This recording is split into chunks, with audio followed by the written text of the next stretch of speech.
I don't want to die! My God. Don't come. Don't come. Reload! Light gun games are one of my favorite things to do in life. The tangibility between the gun and what's happening on screen is still incredibly smart technology, and few games have used it better than House of the Dead 2. If you see this machine lurking around an arcade, drop everything. If you're holding a baby, sit them down gently, give them the second gun maybe, and experience one of the greatest video games of all time. It was never a long game. You can finish House of the Dead in around 40 minutes, but that's not the full picture. There's so much to memorize, different routes to take, different standards you can set yourself. Want to do a full playthrough taking no damage? Want to do the two-player mode where you dual-wield both the guns yourself? It is pure arcade perfection, and the Dreamcast port is absolutely phenomenal, holding 60 FPS with stunning visuals. Flat screens are stupid. Yeah, the screens are bigger, they're lighter, they're more power efficient, but I can't light my gun on this thing. The Wii port of House of the Dead 2 and 3 is the best you can really do on a regular consumer level. And they're great, but the cursorless accuracy and feedback light guns give you can't be matched. And so, the House of the Dead remakes were always at a disadvantage. You can't use a light gun, there's no sensor bar to sync the controller, the foundation is flawed from the offset, and regular stick controls just do not cut it for the speed you need.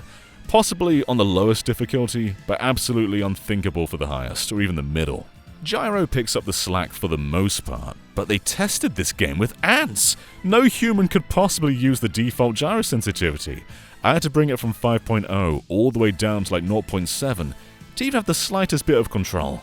For the most part, gyro mirrors Wii controls rather well, but gyro drift is inevitable over time. The weirdest part though is your cursor will likely drift, but not due to a technical fault. For whatever reason, your cursor is magnetized to the center whenever the screen moves, not just in screen transitions, but during boss fights that have dynamic cameras as well. Basically, you're fighting where the screen is pulling your cursor, which leads to situations like this, where I can barely even move the cursor. I'm trying very hard to aim just a bit to the right or just a bit to the left, but it's really difficult. And when you do regain a static camera, your cursor's gonna be way off in the distance, as the gyro has no calibration anymore. Some very strange decisions here. So alright, this light gun game doesn't have very good aiming. Kind of a problem, right? Man, we're not even at the beginning of the problems. Let's just start with the credits, where they forgot to credit the voice actors? Who are these mysterious people? Do you know? Do you know who they are? The original House of the Dead 2 performances are iconic. They're just tremendous acting that probably can't be replicated by anyone. We've forgotten how to act this well. It's honestly a huge part of the game's vibe and just gives the ultimate B-movie cheese. How could anyone do this? How could anyone do this? But whoever the voice director was for this game, I think informed some of the actors to talk like this, but didn't tell others, and they think it's a serious acting role. It's a really strange mix of deliveries. I mean, Goldman, for example, he's a voice acting legend, so how do you replicate this? It's been a while, hasn't it?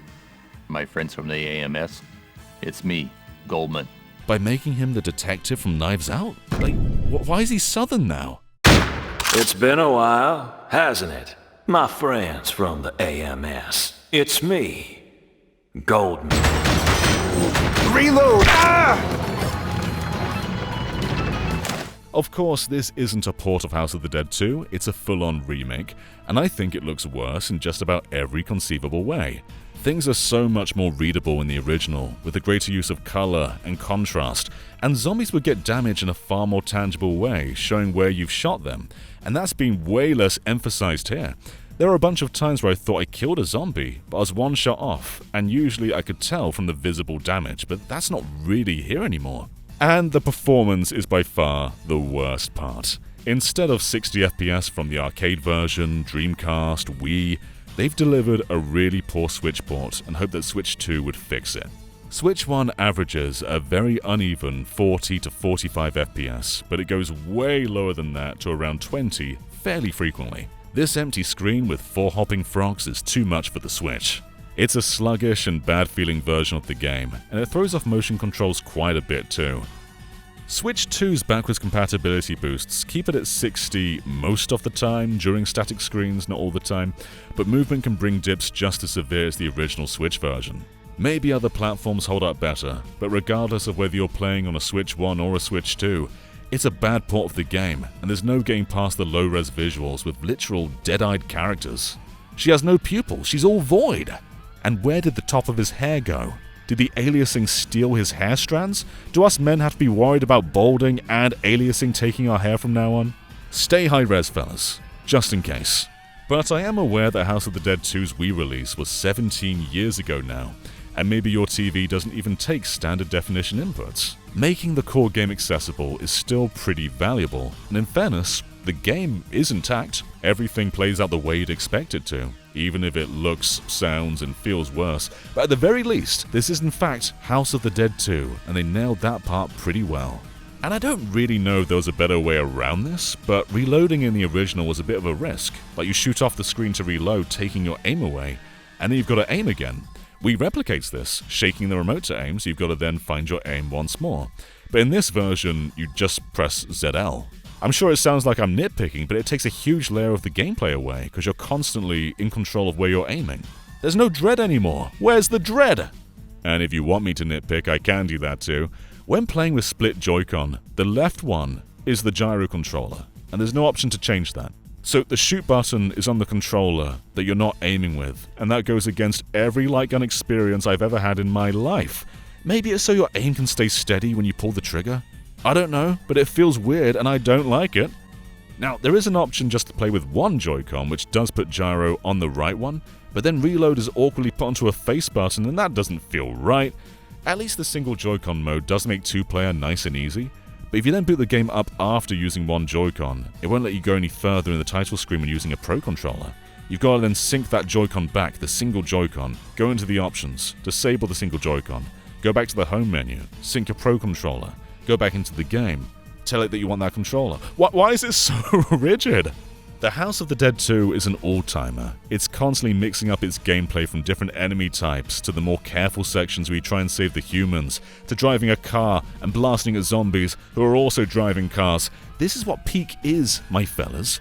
But this version really isn't the way I'd hope people would play House of the Dead 2.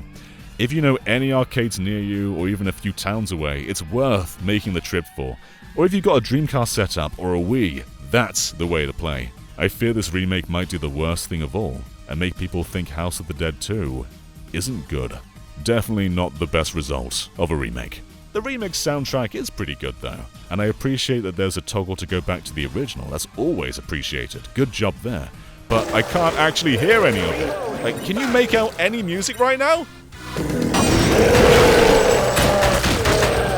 Reload! Here's how the original mixed... Oh, here. Here's how the original mixed it. This game has music, I can tell.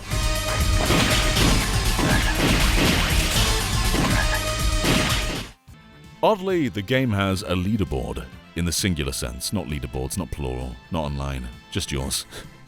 I don't know, man, I'm giving up here. The House of the Dead 2 remake is not very good. If you played the remake of the first game, I think the visual quality has improved from that, but there's so much in here that barely passes an acceptable standard, and a bunch more that just doesn't pass it. Games like this, light gun games, should be allowed to live on, they should be preserved, and technology is emerging to make that happen, like the Game Gun, which seemingly replicates a light gun out of the box with no outside emulators or borders needed like the Sinden PC gun, which is also pretty good. Modern controllers aren't built for this stuff, but even if they were, we'd still be looking at a poor performing version of House of the Dead 2 with the soul sucked out of it. For now, if you want to play this game, stick to older hardware or hunt down an arcade machine, because this simply isn't it. We're giving the House of the Dead 2 remake a 4 out of 10. And now, I'm in a bad mood, but the Dreamcast always lifts that. We love the baby girl with the swirl, and we don't love whatever this was. Need to hurry. What?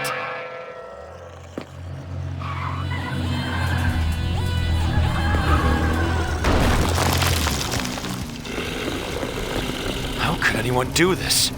If only I'd noticed sooner. Help me! Help me!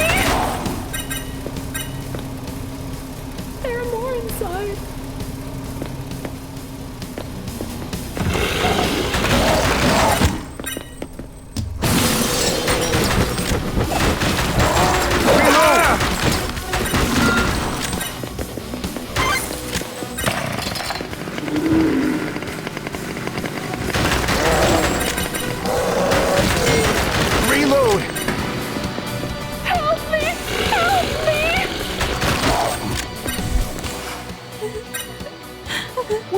happened to this city?